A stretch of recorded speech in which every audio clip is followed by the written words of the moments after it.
paz seja convosco, amém? É um motivo de grande alegria estar aqui hoje para o último culto do ano, amém? E é um momento de refletir. A gente no ano passado fez um exercício bem forte sobre uma meta para esse ano, né?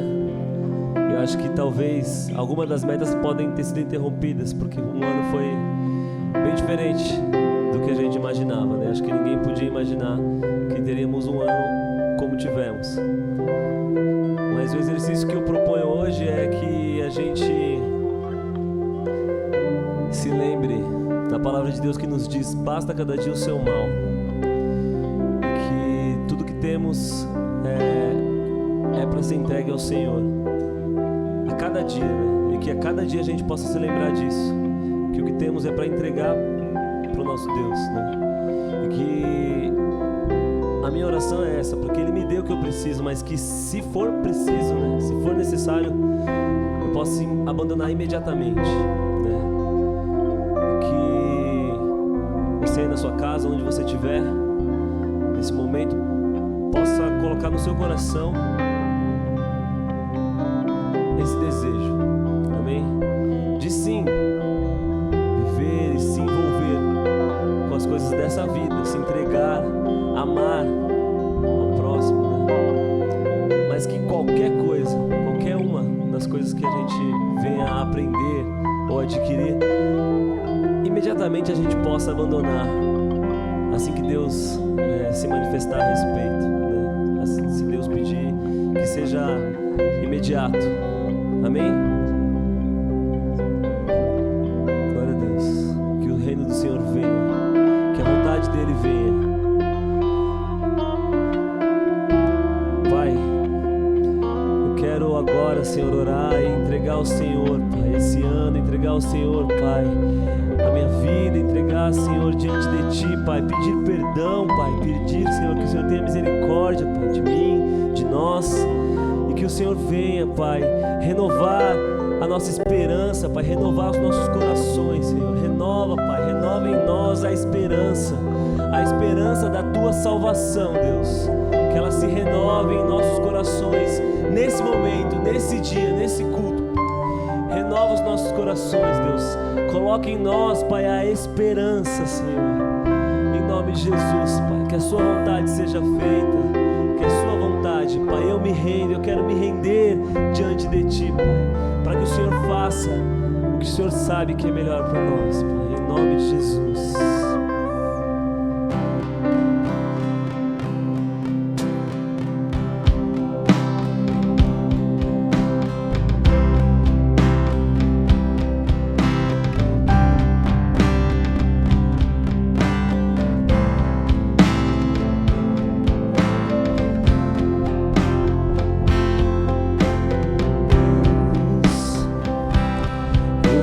Essa canção em forma de oração, porque eu não sei orar.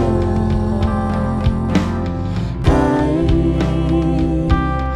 autor da criação, eu te peço perdão, quero me entregar. Tudo que eu preciso, mais que se preciso for, eu posso abrir mão. Seja feita a Tua vontade, na terra como no céu.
de verdade, refaça o meu eu. Transforma as minhas vontades em tuas vontades, refaça o meu eu. Quero dar prioridade, amar de verdade, refaça o meu eu.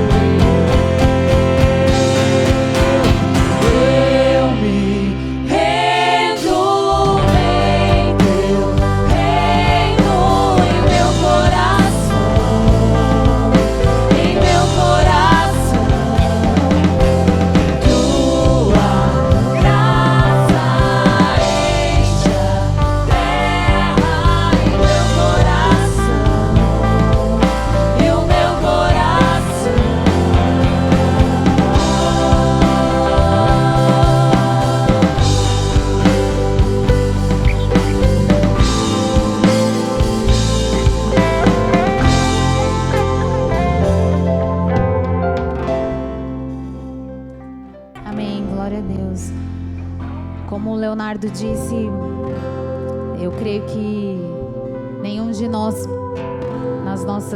nos nossos pensamentos ou nos nossos planos no ano passado, pensaríamos que viveríamos esse ano, tudo aquilo que a gente passou em 2020. Mas diante das incertezas, né? Porque o que muitas vezes nos resta é incerteza. Diante das incertezas de 2021 que está se aproximando aí, nós clamamos o nome do Senhor.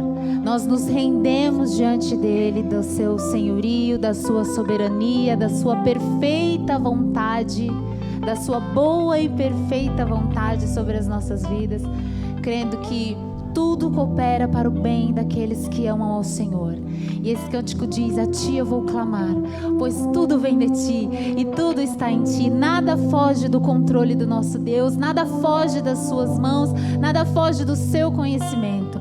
Então, diante das minhas incertezas, das suas, de um ano que se inicia, nós finalizamos um ano agradecidos ao Senhor por todos os benefícios que Ele tem nos feito, e olhamos para esse novo ano com esperança, olhamos para o futuro como a mulher de Provérbios 21, que olha para o futuro e sorri.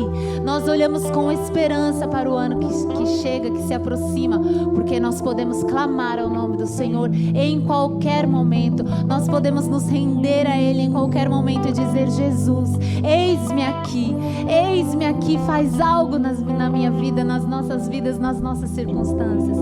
Então faça isso conosco nessa manhã, clame o nome do Senhor, mas acima de tudo, se renda a Ele, renda os seus planos, renda os seus sonhos, renda os seus projetos aos pés do Senhor, a soberania do nosso Deus, e certamente você não vai ser abalado, em nome de Jesus, amém?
Sempre há de existir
Jesus, eis-me aqui.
Os nossos corações diante do teu altar nessa manhã. Rendemos o nosso ano que se inicia, todos os nossos dias, todos os nossos sonhos, todos os nossos planos, nós rendemos no teu altar nesse momento, ó Deus, e cantamos Jesus, Jesus, Jesus.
Santo é o nome do Senhor. Renda-se aos pés dele nessa manhã. Todo o seu ser, tudo que você é, todo ser que respira, louve ao Senhor, se renda a Ele.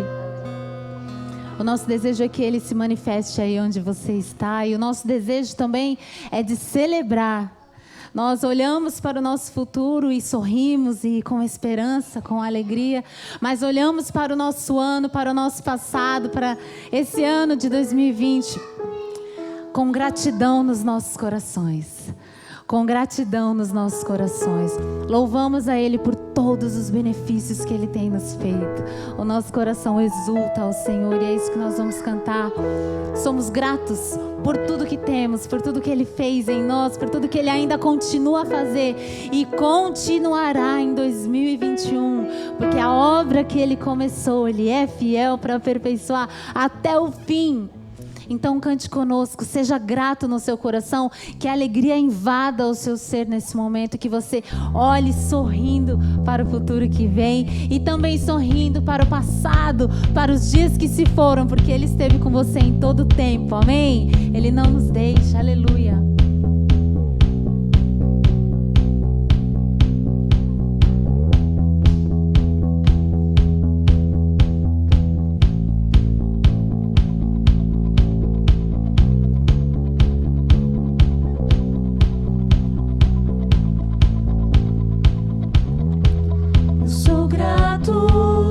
Por tudo que tenho,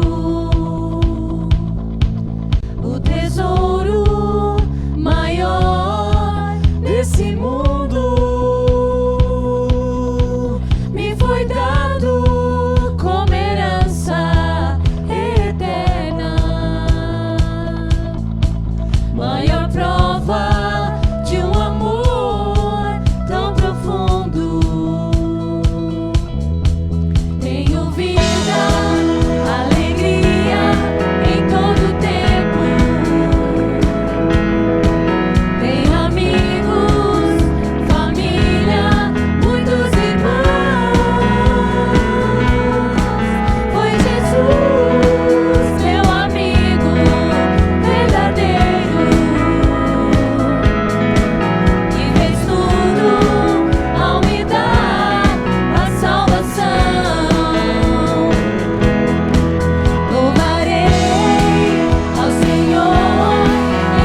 Ti, nós celebramos a Ti, nós confiamos em Ti, Jesus. Aleluia, aleluia.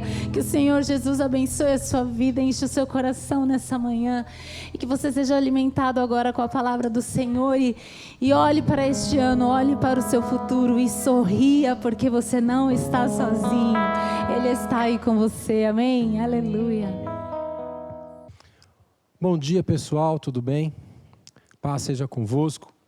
Estamos aqui para celebrar esse culto de Ano Novo, sabendo sempre que no ano passado, né, a gente, na hora da celebração, da virada, pensamos, vai ser um ano tranquilo, um ano bom, e tivemos aí um ano muito diferente, né, com essa pandemia que começou e tivemos que nos adaptar, muitas mudanças, mas estamos aqui. Se estamos aqui, é porque até aqui o Senhor nos abençoou, nos ajudou e nós conseguimos passar, né?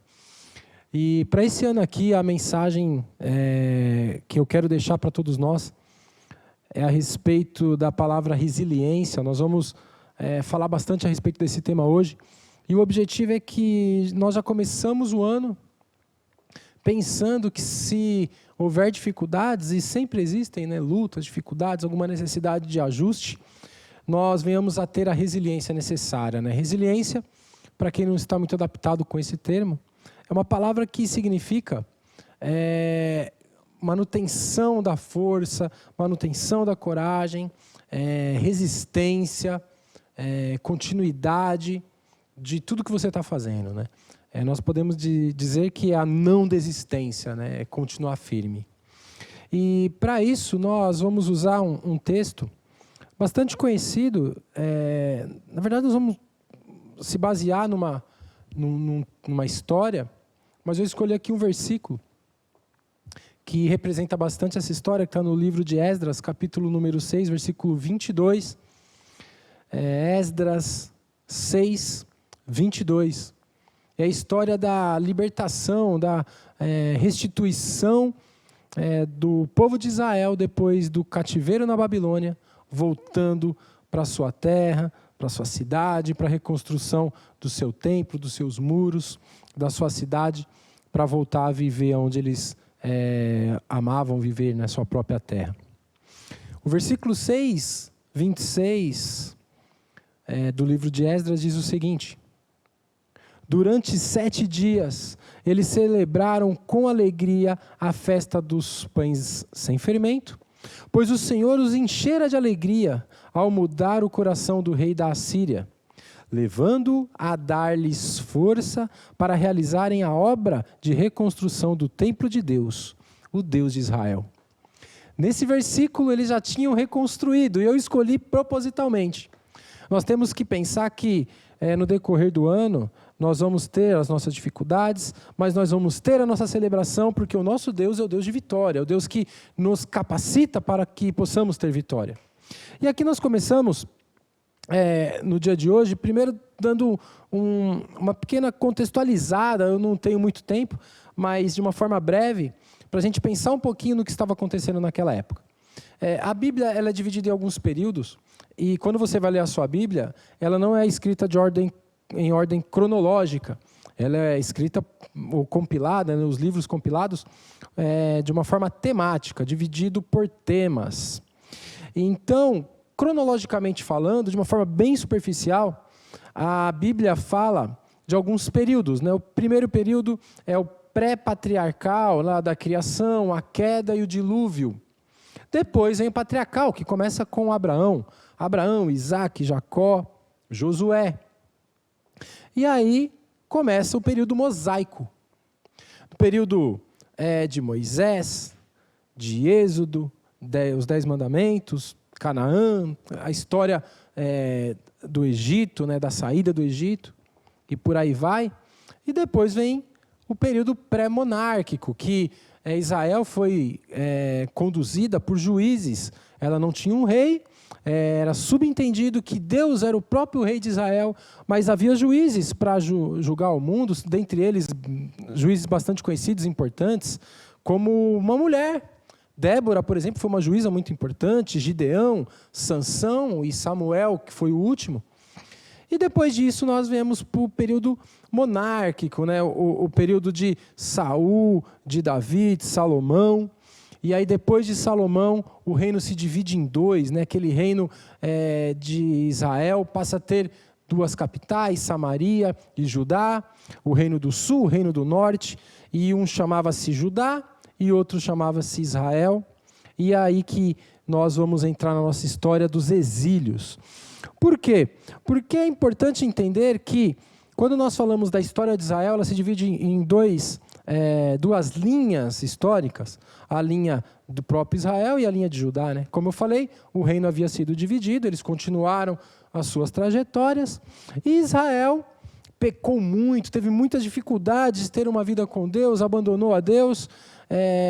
Até hoje nós quando falamos dos samaritanos, tem a ver com essa divisão, e nesse processo eles acabaram sendo totalmente invadidos e destruídos pelo reino da Assíria no ano de 722 a.C. Mas o reino de Judá ainda conseguiu permanecer por mais um tempo e continuou a sua trajetória até que em 587 Judá também cai aí para a Babilônia. A Babilônia, que já havia também vencido a Assíria e passou a reinar sobre aquela região inteira. Isso é conhecido como os reinados mundiais, né? Porque à época a vida era muito em torno daquela região, do Velho Mundo, e eles falavam que ali era um reino mundial, um reino geral, né? Então os babilônicos tomaram aí também Jerusalém. E a nossa história vai falar a respeito da tomada dos babilônicos para com Judá. Então a história de Israel fica para um outro capítulo, né, quando a gente fala da Síria, mas hoje nós vamos falar aqui de Judá sendo invadida pela Babilônia, o que aconteceu naquele período, e aí sim, a história da restauração, porque graças ao Senhor eles saíram de lá. Então, em 605 a.C., veio a primeira invasão babilônica. Ali eles levaram alguns jovens, os mais inteligentes, os mais sábios, e levaram para a Babilônia. Passaram alguns anos, e em 597 a.C., veio o primeiro saque de Jerusalém. Eles saquearam o templo, mas ainda não destruíram, mais pessoas foram levadas também para a Babilônia. E depois de um tempo, veio a destruição completa do templo. Quando o templo todo é destruído, e começa então aí o processo completo de cativeiro de Israel. E aí Israel passa a viver, né, Israel, Judá, né, o povo de Deus, passa a viver numa cidade estranha, subjugada por um outro povo, bastante duro nos seus julgamentos, e eles ficam vivendo lá por bastante tempo.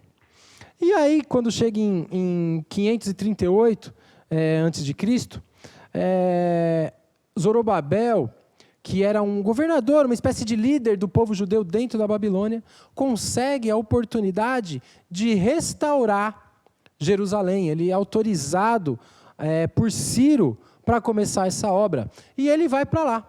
E ele começa a fazer a restauração dos muros, começa a trabalhar ali. A Bíblia fala bastante de como era difícil, que tinha muita gente que queria impedir que aquela obra fosse à frente. Tem uma palavra muito conhecida durante esse processo, que eles diziam que enquanto eles estavam lá construindo o muro, em uma mão ferramentas, na outra mão espadas, porque eles sabiam que havia sempre essa oposição, essa luta, essa dificuldade para eles. Então a espada servia para ele se defender, caso necessário. Depois disso, né, dessa situação, houve uma carta escrita então pelos seus opositores, inclusive o povo de Samaria lá também, que eram os antigos israelenses, que foram então dominados pelos assírios e criaram um novo povo miscigenado. E eles quiseram impedir aquela obra. Podemos aqui dizer o motivo, mas por inveja, por raiva, por ganância, não sei o motivo, mas não queriam que aquela obra acontecesse e se opuseram o tempo todo. A princípio eles disseram que queriam ajudar na obra, mas o povo de Judá percebeu que aquilo não era sincero. Não, nós vamos construir sozinhos, e gerou ali uma confusão a ponto de vir essa carta. E na carta eles diziam para o rei Xerxes que eles não pagariam os impostos no futuro, que eles seriam um povo rebelde e que aquilo era um erro da parte dele. Essa carta chegou para o rei, ele leu e decidiu parar a obra. Embargou a obra, parou tudo. A obra ficou parada ali entre 9 a 15 anos, mais ou menos, parada por causa dessa situação. Mas aí Dário assume o poder, e quando Dário assume o poder, abre-se uma nova oportunidade. E Esdras assume a liderança, o protagonismo da história, vai de volta para lá com a autorização de Esdras. E é muito interessante que eles já vão com essa autorização, mas começam a trabalhar. E depois vem uma carta de novo daquele povo, mas uma carta um pouco mais leve, um pouco menos incisiva, e Dário não simplesmente autoriza a obra, como pede para eles ajudarem na obra. Aquele povo que outrora os perseguiu passou a ser agora os ajudadores dele na obra, como é a obra de Deus, né? Como as coisas acontecem. E aí eles vão lá e constroem, continuam construindo. E aí é bem importante a gente colocar aqui só as datas, né? Então, em 538, 50 mil pessoas voltaram com Zorobabel e Jesua, que era o seu amigo. Depois, 11 mil pessoas voltam com Esdras nesse período. E eles continuam a obra. E aí sim, 444 a.C., todo o restante do povo volta com o governador Neemias, para aí sim eles se estabelecerem naquele lugar. Importante salientar que nesse período havia 2 profetas bastante importantes, bastante conhecidos, que é Ageu e Zacarias. Eles profetizaram nesse período. E se você pegar principalmente Ageu, o foco dele o tempo todo era falando a respeito da reconstrução. E ele animava o povo com as suas palavras, as suas profecias, a respeito da manutenção da obra, para não desistir, para continuar. Algumas vezes ele até repreendia o povo, dizendo que eles estavam construindo suas casas e não estavam se dedicando e nem dando os recursos necessários para a construção do templo.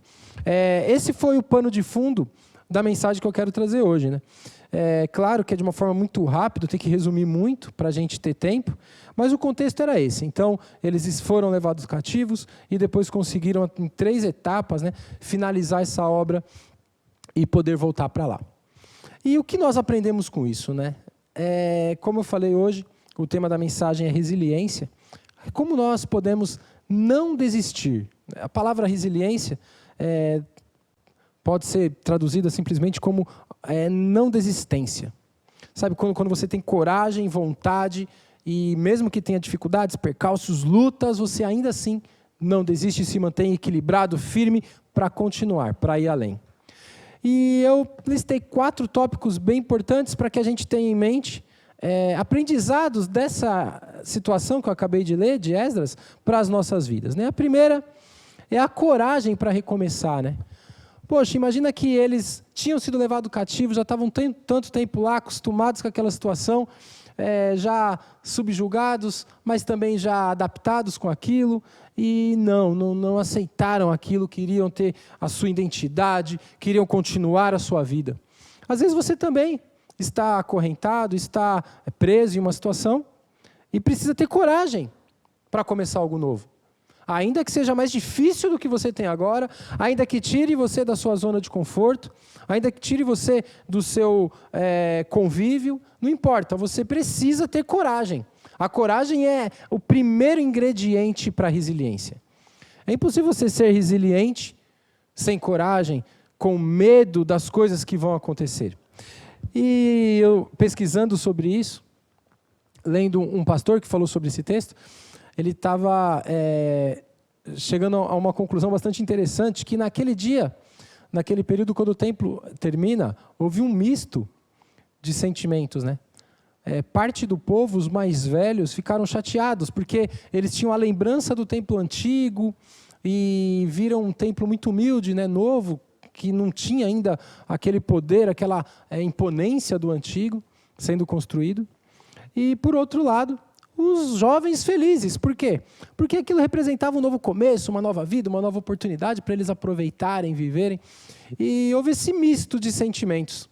Então, quantas vezes você vai ouvir pontos de vista diferentes a respeito de algo que você está fazendo? Alguns podem olhar e falar, nossa, isso é muito bom, mas outros podem olhar e falar, não, isso não é bom, isso é ruim.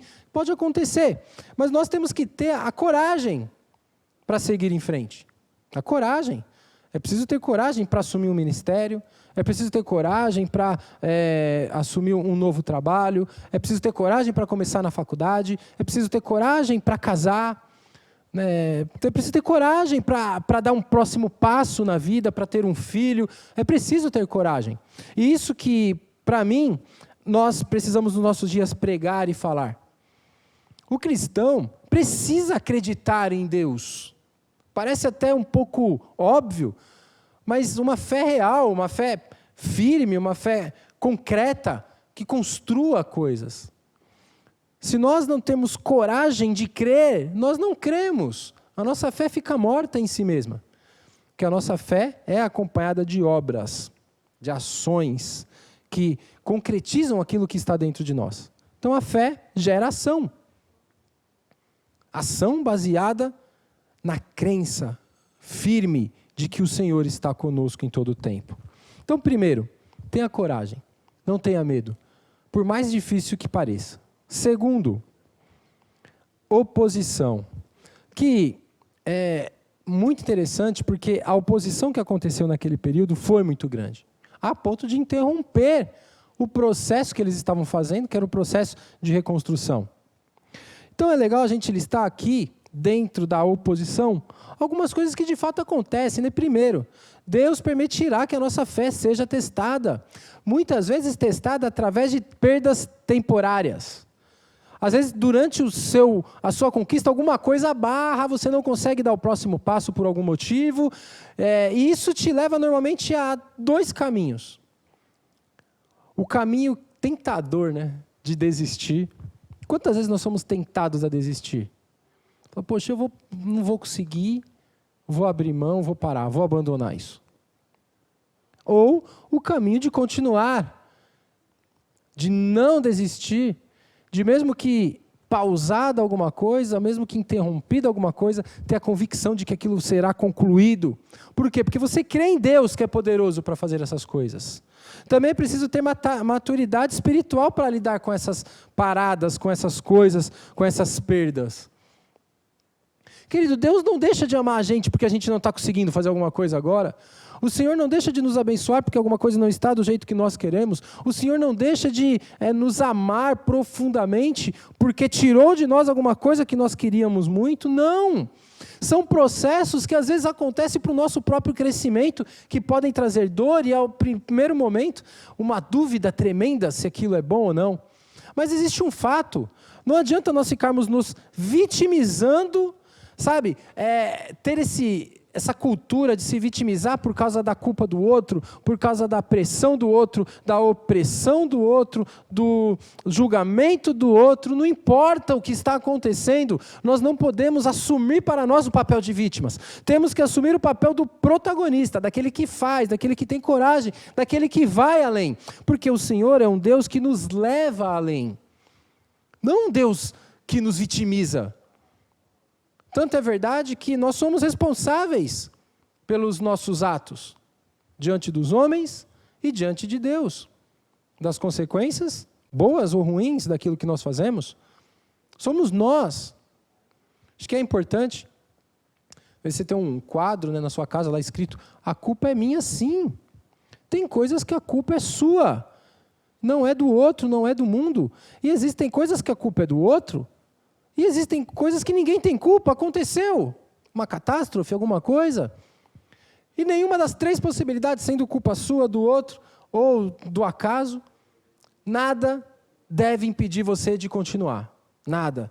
Devemos continuar, prosseguir perseguindo os nossos sonhos dentro da vontade de Deus.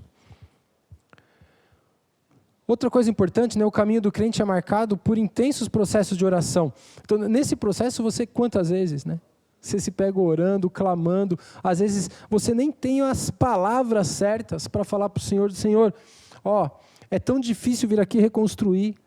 E quando eu estava começando, quando as coisas começavam a ir bem, de repente vem esse abençoado aqui, e manda uma carta para lá e destrói tudo que eu estava fazendo, eu tenho que parar tudo. Senhor, me ajuda, me abençoa, me fortalece. Por quê? Porque a luta não é para que a coisa aconteça. A luta é para que você não seja destruído enquanto a coisa está sendo feita. Para que você não desanime, para que você não desfaleça. Essa é a verdadeira luta. A verdadeira luta não acontece fora, mas acontece dentro de nós. Enquanto nós oramos, buscamos ao Senhor, nós somos fortalecidos. E quando somos fortalecidos, as coisas que nós cremos vêm acontecer. Também é importante que, quando essas perdas acontecem, né, você não deve nunca se desesperar. Nesse tempo, aproveite e se fortaleça. Feche brechas, né, ore mais, busque a direção do Senhor. Poxa, é tão bom ter tempo e às vezes você acaba não conseguindo conduzir, continuar algum projeto. E você tem a oportunidade, então, de falar, já que esse não está indo, eu vou buscar mais a Deus ainda. E nesse processo você começa a perceber que você não estava tão bem assim. E o que é maravilhoso nisso? É que você começa a crescer espiritualmente. Você começa a estar mais próximo do Senhor, ainda que aquilo que você queria muito não está acontecendo. Por quê? Porque Deus trata conosco.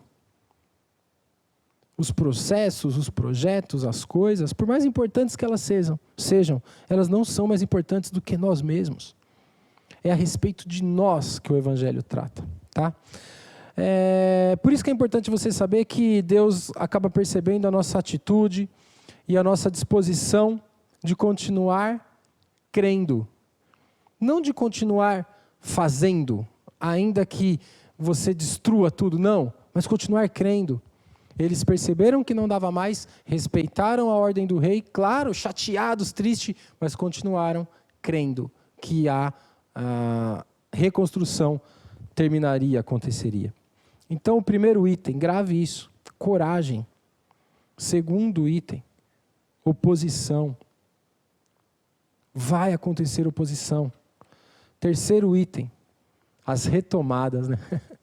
O que é maravilhoso, porque é emocionante você saber que eles passaram lá mais de 10 anos de novo, né? Esperando tudo de novo. Morre aquele rei, vem Dário, e Dário tem outro pensamento, eles conseguem de novo ir lá, quer dizer, eles não desistiram. Ele falou, esse não está deixando, mas eu vou conseguir, conseguiram. E Dário faz um decreto para que eles tenham ainda mais condição de fazer do que antes. Querido, eu conto aqui para você uma história. Quando tinha 20 anos, 20 e poucos anos, eu estudava, eu fazia técnico em química. E nesse processo, era um curso técnico, eu tive a oportunidade de, na empresa que eu trabalho até hoje, de ir para um departamento novo que eles abriram, que iam fazer uns testes novos de qualidade e tudo mais. E para mim seria fantástico, porque naquele período eu trabalhava das 6 da manhã às 2 da tarde. Eu acordava 4 horas da manhã e entrava às 6 lá no trabalho. E se eu fosse para essa área, eu ia ter um aumento de salário. Olha que beleza, hein? O meu cargo seria melhor. Ó, quem não quer aumento de salário, cargo melhor. E ainda tinha a cereja do bolo. Como eu ia trabalhar na área que eu estava estudando, serviria para mim já o estágio, eu não precisaria fazer o estágio fora do horário. E eu já estava tudo certo, sabe? Já estava construindo o muro, né? O muro já estava quase pronto. Aí veio uma notícia que eu não iria para a vaga. Foi uma outra pessoa que não tinha nada a ver com aquela função. Eu fiquei muito frustrado, muito chateado, mas não desisti, continuei servindo a Deus, chorei, me prostrei e continuei lá. Aquele sentimento, aquela luta, até aqueles pensamentos de desistência, de pensar em algo novo. Mas acontece que alguns meses depois eu fui chamado para uma outra área nova e ali tudo mudou na minha vida. Alguns meses depois, essa área que eu queria muito ir, de qualidade, acabou sendo desfeita e todas as pessoas que foram para lá foram desligadas da empresa. E eu nunca ia imaginar isso antes. Por quê? Porque o Senhor conhece o nosso coração e conhece a nossa história. E às vezes a porta que se fecha diante da gente, ela dói muito na hora. Mas lá na frente ela vira uma oportunidade, um motivo pelo qual ela foi fechada, muitas vezes é um livramento, ou mesmo uma perda para aprendizado, para crescimento, não importa. O que importa é que o Senhor está conosco. E aí, querido, é importante que quando o Dário dá a oportunidade dele voltar a construir, eles voltam. E essa novidade é o que é maravilhoso. Eu listei alguns pontos aqui bem importantes desse acontecimento, né? Primeiro, a nova carta enviada ao rei era muito mais coerente, usado fatos melhores do passado, né? Fatos mais coerentes com a história deles do passado. A resposta dos judeus sob a ordem da reconstrução é baseada na fé, na história e nos arquivos. Olha aqui, querido. Essa carta que foi enviada, ela falava de fé, história e nos arquivos, estava escrito. Tudo que nós fazemos vai servir para a gente no futuro. E é bem importante você pensar isso. Às vezes você está servindo a Deus, é fiel a Deus, tem feito a coisa certa, e a porta não se abriu para você, ou se fechou alguma coisa para você, você está muito frustrado. Se você permanece fiel, essa sua fidelidade a Deus, ela vai vir à tona uma hora. E ela vai vir a seu favor. Por isso que é importante, já que está dando tudo errado, eu vou me desviar, e vou sair da igreja, e vou embora, porque está tudo dando errado. Não! Você construiu uma reputação, essa reputação ela vai vir à tona. A retomada, ela usa essa sua vida com Deus para que você volte também a praticar o seu trabalho, essa sua novidade, algo novo que está acontecendo, por causa de quem você foi, da sua fidelidade. Use tudo que estiver à sua disposição para fazer a obra de Deus.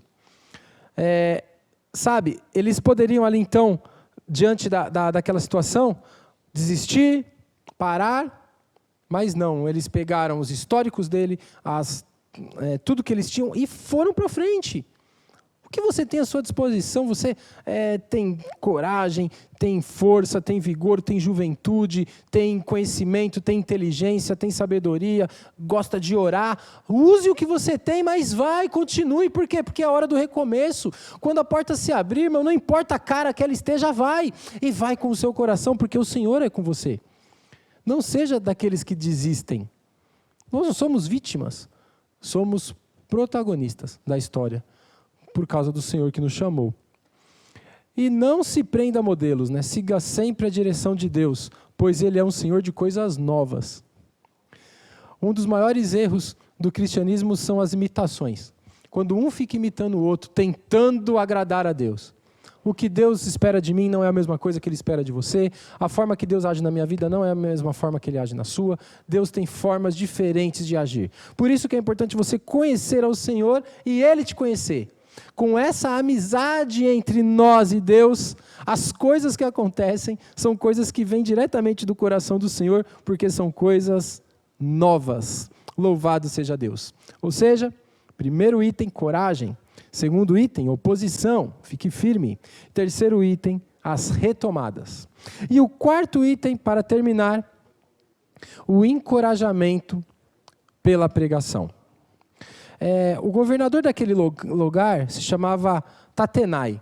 E ele manda a carta para Dário para saber, eles podem continuar essa obra aqui, sim ou não? Foi a mesma carta enviada no passado que veio com a negativa. E aí o que aconteceu? Após a leitura dos arquivos da Babilônia, Dário emite sua resposta oficial. E é espetacular. Qual foi a resposta que Dário emite? Primeiro, ele é completamente favorável à obra do templo. Querido, é emocionante, porque imagina, eles lá cativos aquele tempo todo, vivendo como escravos, tendo a oportunidade de reconstruir, no meio do processo vem alguém que destrói os sonhos deles, mas eles não desistem. Imagina na hora que eles leram aquela carta e falou, Dário, foi favorável. Agora nós poderemos fazer, querido, muitas vezes você desiste, sabe, quase na hora de alcançar, quase quando a carta, né, do Dário da sua vida vai chegar para você. Quando tudo pode acontecer, você vai desistir? Não, você tem que permanecer firme, encorajado, firme. Mantém os decretos de Ciro sobre a obra, relacionados à obra, e amplia consideravelmente os benefícios aos judeus e a obra de reconstrução do templo. Eles tiveram mais benefícios para fazer uma obra ainda melhor. Agora, olha que interessante, Os inimigos ao redor agora teriam que financiá-los por decreto de lei. A mesma lei que proibiu eles de fazer agora, tem uma lei obrigando aqueles povos que os acusaram para financiar a obra.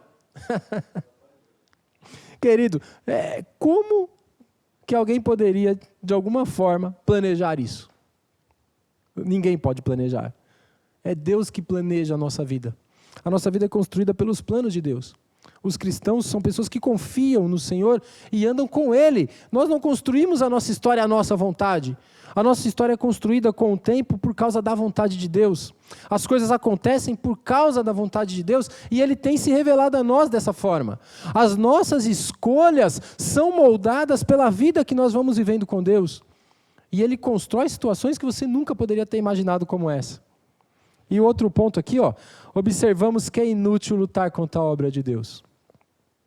O Senhor, em sua soberania, não permite que o diabo triunfe para sempre. Não. Pode até parecer por um determinado tempo que você está sendo derrotado. Pode estar até parecendo. Mas eu quero dizer para você hoje que se você for fiel a Deus, é impossível que Ele vença na sua vida. É impossível que a sua vida seja destruída. Mas se você for fiel até a morte, Ele te dá a coroa da vida. Que fica aqui no seu coração essa mensagem de hoje, desses 4 pontos. Primeiro, coragem. Seja resiliente. E para ser resiliente, primeiro, tenha coragem. Saiba que haverá oposição, seja de homens, de situações, de circunstâncias.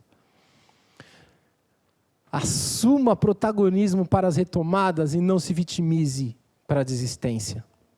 E por último, seja encorajado pela pregação. A pregação do Evangelho. Como nós falamos aqui, eles pregaram, anunciaram quem eles eram, isso chegou até o rei, que trouxe de volta para eles essa carta com essas mensagens maravilhosas. E para terminar, eu leio o versículo do início. Depois de que tudo isso aconteceu, eles leram isso, é um final triunfante para essa obra. Durante 7 dias, eles celebraram com alegria a festa dos pães sem fermento, pois o Senhor os enchera de alegria ao mudar o coração do rei da Síria, levando-o a dar-lhes força para realizarem a obra de reconstrução do templo de Deus, o Deus de Israel. Amém? Eu quero dizer para você hoje, que esse ano aqui, não importa se vai ser difícil, se vai ter dificuldades ou se haverá perdas no meio do processo, se nós crermos em Deus, Ele nos fará cantar um cântico de vitória, 7 dias de celebração, e isso aqui é uma figura para o reino eterno que está sendo restituído para nós. O Senhor Jesus está construindo, e quando Ele voltar, nós subiremos para viver com Ele eternamente. E quando isso acontecer, haverá a boda do Cordeiro, 7 anos de festa na presença de Deus. Que esse ano seja um ano de festa, independentemente das dificuldades, das circunstâncias. Seja forte, seja resiliente. Você não é vítima, você é protagonista. Deus abençoe você, a sua casa, em nome do Senhor Jesus, irmãos. Amém. Glória a Deus.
que eu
destino. E em ti, meu motivo.